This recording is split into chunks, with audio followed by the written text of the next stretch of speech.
My name's Jake Fisher. I'm one of the co-owners of We Know Motion. It's a video production company here in Wichita, Kansas.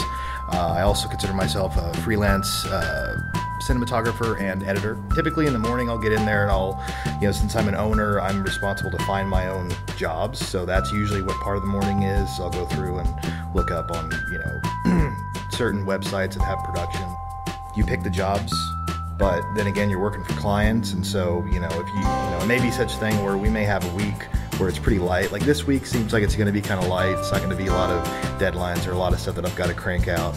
But, last week we had two 14-hour production days and we had to get stuff out. So for someone like me, if I'm not doing work, I'm not making any money and I can't support myself and my family. I got into media production through my second job out of college.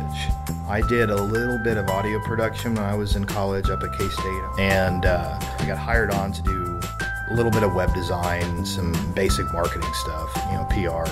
And they had gotten, an organization I was working for, they had gotten a grant several years before for video equipment.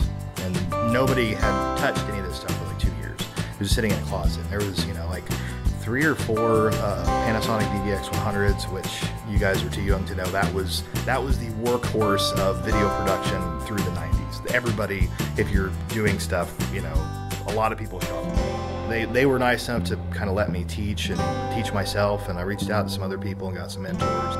I enjoy learning new things, and that's a really cool way to do that. It's interesting to me. It was also probably the most important thing that I learned, and that was how to learn. And that's something that anybody coming out of school in their early 20s who's wanting to get into a professional career, everybody should understand this, because it's just the way the world's changed.